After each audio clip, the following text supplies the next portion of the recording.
नमस्कार दोस्तों, कुछ कंट्रीज इस डिसीजन को अपने लिए बहुत अच्छा मान रही है और कुछ अपने लिए इसको बहुत बुरा डिसीजन मान रही है। लेकिन पूरी दुनिया इस न्यूज़ को अभी डिस्कस कर रही है कि यूएई ने ओपेक और ओपेक प्लस को छोड़ दिया। इसके पीछे क्या रीजंस रहे और इसकी पूरी दुनिया पर क्या इंपैक्ट होने वाले हैं। इसके साथ साथ हम लोग ये भी डिस्कस करेंगे कि यूएई के इस डिसीजन से क्या इंडिया में ऑयल की जो प्राइजेज है वो बढ़ने वाली है। पहले हम लोग देख लेते हैं कि बीबीसी ने इस आर्टिकल को प्रिंट करा और डायरेक्टली बोला कि यूएई ने ये जो ऑयल कार्टेल है उसको डायरेक्टली छोड़ने का डिसीजन लिया है। और सबसे बड़ी बात है, ये 60 साल पुराना डिसीजन है जिसमें यूएई की डिसीजन मेकिंग, मतलब यूएई यहां पर डिसीजन मेकर की पावर में रहता था। और सबसे बड़ी बात है कि ग्लोबल ऑयल सप्लाई में इसका बहुत बड़ा कंट्रीब्यूशन या रोल रहता था। अब सबसे बड़ी बात है कि वेस्ट एशिया में जो कॉन्फ्लिक्ट हुआ उसको लेके यूएई ऑलरेडी इनसे काफ़ी नाराज़ था कि हमारे को मिलिट्रीली ज़्यादा सपोर्ट नहीं करा है अदर कंट्रीज़ ने, अदर गल्फ के कंट्रीज़ ने।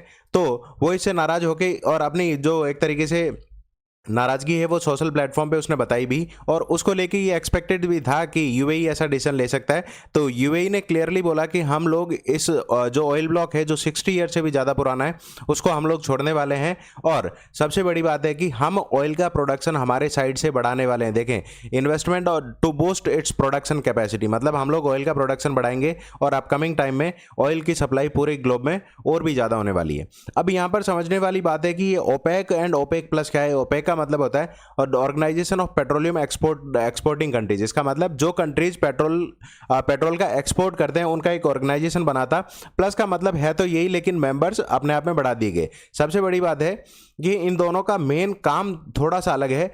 ओपेक का मेन जो काम है वो ऑयल की सप्लाई को रेगुलेट करना और प्राइजेस को कंट्रोल करना है, इफेक्ट करना है। और इसके साथ साथ ओपेक प्लस का काम है ये कंट्रोल को और भी ज़्यादा वाइड करता है, क्योंकि ये नॉन ओपेक कंट्रीज को भी इसमें क्या करता है, इंक्लूड करता है। अब यहाँ पे इनका फॉर्मेशन ईयर समझ लेते हैं। ओपेक बना 1960 में और कहाँ पर, बगदाद में, और ओपेक प्लस बना 2016 में। और सबसे बड़ी बात है कि इन दोनों का नेचर मोर और लेस एक तरीके से एक ही तरीके का है। अब सबसे बड़ी बात है कि ओपेक के मेंबर हैं 12 से 13 कंट्री, जिसमें सबसे प्राइम मेंबर्स में यूएई हो गया, सऊदी अरेबिया हो गया, वेनेजुला हो गया। ओपेक प्लस में रशिया, कजाकिस्तान, मैक्सिको, ओमान वगैरह हो गया।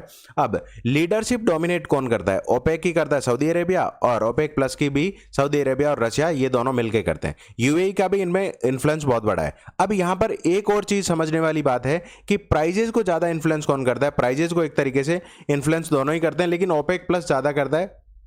और ओपेक जो है प्रोडक्शन को लिमिट करके या उस पर कैपिंग करके ये प्राइजेस की स्टेबिलिटी को एंश्योर कर सकता है। यहां समझने वाली बात है कि यूएई यहां पर फोर्थ बिगेस्ट ऑयल का प्रोड्यूसर है एक तरीके से, क्रूड ऑयल का। और ये एक तरीके से डेली का 2.92 मिलियन बैरल पर डे 2024 के डेटा के अकॉर्डिंग देखें तो इतना प्रोड्यूस करता है। तो इसका मतलब ये इफेक्ट तो बहुत बड़ा होने वाला है, क्योंकि यूएई ने बोल दिया कि अब ओपेक छोड़ते ही हम प्रोडक्शन बढ़ाएंगे तो ग्लोबल सप्लाई आएगी, और जैसे ही सप्लाई आएगी तो हो सकता है प्राइजेस लॉन्ग टर्म में क्रैश करे क्रूड ऑयल की। अब यहां पर बात में देखने वाली बात है कि इससे रिलेटेड और कौन से स्टेटमेंट यूएई ने यहां पर दिए। ट्रंप ने ऐसा बोला कि ये जो डिसीजन लिया गया है ये डोनाल्ड ट्रंप के एक तरीके से विन टाइप सिचुएशन है, क्योंकि उन्होंने ऑलरेडी क्रिटिसाइज किया था ओपेक को। क्यों? क्योंकि वॉर के टाइम पे ऑयल के जो प्राइजेज है वो बहुत ज़्यादा बढ़ गए थे।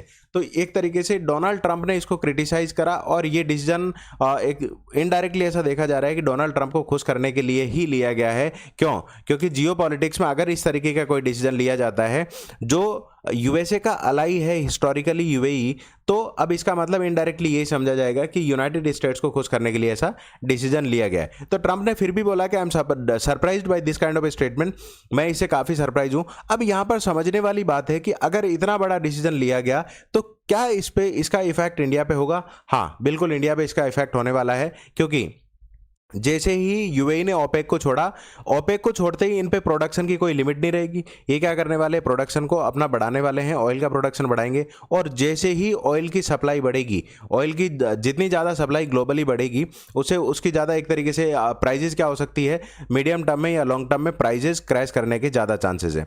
और सबसे बड़ी बात है, जितनी ज़्यादा प्रोडक्शन बढ़ेगा अवेलेबिलिटी उतनी ज़्यादा बढ़ेगी और प्राइजेस उतनी ज़्यादा क्रैश होगा। इससे इंडिया का इम्पोर्ट बिल कम होने वाला है। इसका मतलब इंडिया क्या करने वाला है, उसके इंपोर्ट बिल को डाउन करेगा, इसको इजीली क्या कर सकता है, कंट्रोल कर सकता है। और सबसे बड़ी बात है, इंडिया में जो फ्यूल बेस्ड इन्फ्लेशन है, बार बार पेट्रोल डीजल की जो प्राइजेज है जो बढ़ जाती है, उसको इंडिया भी क्या कर पाएगा, अभी कंट्रोल कर पाएगा। ये अपने आप में बहुत इंपॉर्टेंट चीज निकल गई।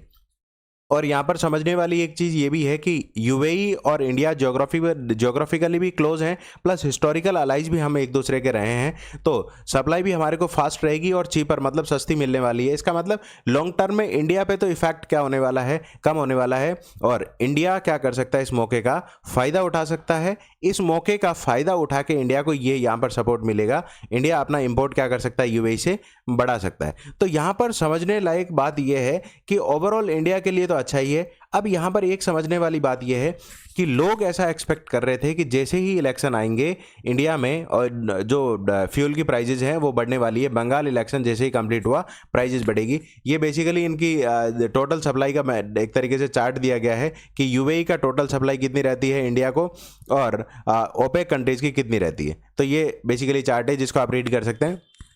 तो लोगों का ऐसा एक्सपेक्टेशन था कि जैसे ही बंगाल के इलेक्शन ओवर होगा, ये अभी तक गवर्नमेंट ने जो प्राइजेस कंट्रोल करे थे ये बढ़ने वाले, लेकिन कल मिनिस्ट्री ने इसको कंफर्म करा, हमारे पास सप्लाईज एडिक्वेट हैं, हम लोगों के पास कोई कमी नहीं है, रिजर्व भी खूब है, सप्लाई भी एडिक्वेट है। इसको लेके पेट्रोल और फ्यूल के जो प्राइजेज हैं उनको अभी हम लोग नहीं बढ़ाने वाले हैं। इसका मतलब ये डिसीजन बहुत ही अच्छा है और कॉमन मैन के लिए तो बहुत बड़ी रिलीफ की बात है, क्योंकि लोग ऐसा एक्सपेक्ट कर रहे थे कि पॉलिटिकल टूल इसको समझा जा रहा है, जैसे इलेक्शन कंप्लीट होते हैं, कंक्लूड होते हैं, ये जो पेट्रोल और डीजल की जो प्राइजेज है इंडिया में ये बढ़ने वाली है। लेकिन अब ऐसा नहीं होगा, अब मिनिस्ट्री ने ये कंफर्म कर दिया कि प्राइजेज अब बढ़ेगी नहीं, तो इसका मतलब ये रिलीफ की तो बात है।